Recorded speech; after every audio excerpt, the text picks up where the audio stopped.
You have the opportunity and to be successful to change your approach.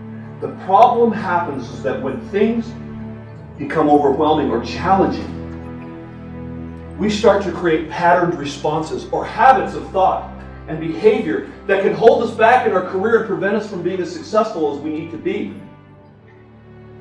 When challenges happen, the mind rebels, wants to keep us safe, keep us in a comfort zone. It starts to delete, distort, and simplify information. And when that happens, it limits our ability to respond effectively. Some of your patterned responses have been developed over a lifetime, and they're very strong.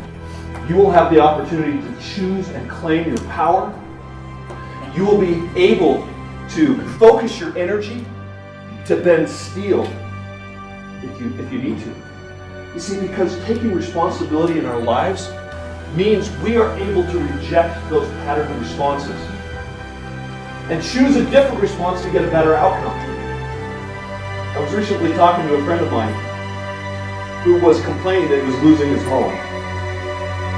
And he was complaining about the president because he said the current president was not doing enough to help people in this situation, because he had said there's all these economic assistance programs. And I stopped and I said, wait a minute. Did President force you to sign your mortgage? Did the bank force you to sign your mortgage? Of course not. He had chosen to do that. And they didn't force him to stop paying it either. He chose to do that when the value of his home went down. It was less than what he owed on it. The fact that he was looking to blame was taking power away, because instead of looking for a solution, he was looking for someone to blame.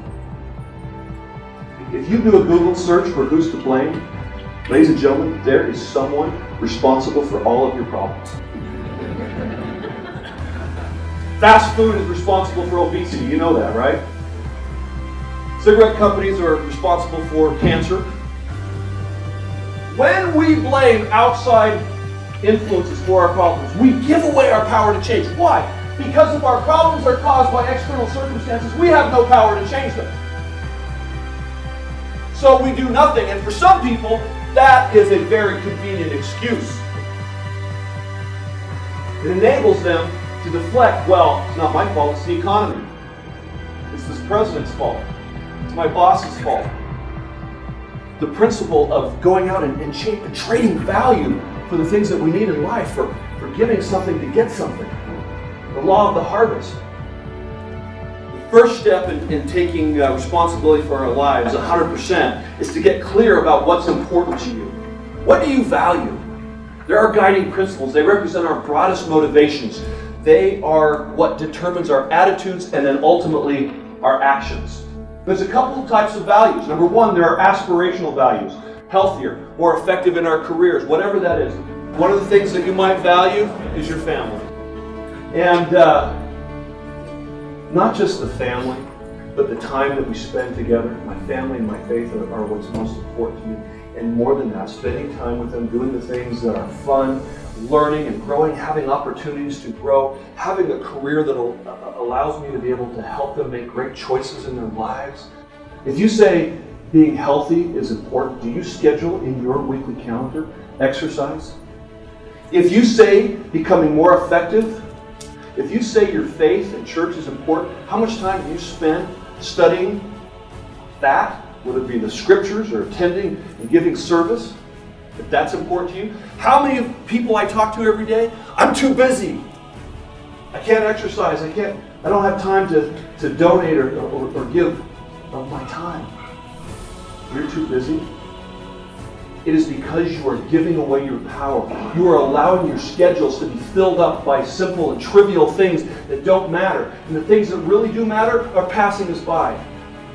And as you look back on your life, your weeks, your days, your months, and you have set aside time for the things that are most important to you, you will have a sense of satisfaction that comes from choosing what it is that you want to have done in your life and what you want to do. That's power. And you make that choice. You get to be responsible for what goes on in your life every single day. The more you decide to shoulder responsibility, the more opportunities will come your way. How many of you have heard of the principle, the 90-10 principle? So 10% of life is made up by what happens to us, and 90% is made up by how we choose to respond. The quality of your relationships, your happiness, all come from the thoughts and actions of the person looking back at you in the mirror. So what we say at Rapport Leadership is fail fast, fail often, fail forward. Learn from your mistakes. Move on. Please don't make those mistakes again. Learn from people who can teach you something. Choose your thoughts wisely. Why? You've learned how powerful the subconscious mind, whatever you put into it, will come out in your actions, your thoughts, and behaviors, and create your outcomes.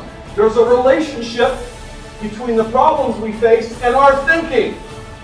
This was said over 55 years ago by a pretty smart individual, Albert Einstein. So here's my question to you. Are you ready to start taking power over your lives? Are you ready to choose the power over your lives and the results that you're going to have in your career, in your personal life? But when you do that, you start to begin to change yourself and learn from those mistakes and take more power back in your life. You have the choice right here between stimulus and response every time. It is a difficult doctrine. Because what it says is that the results that we're experiencing in our life, whatever they are, we are the cause. And if we don't like those, who can we blame?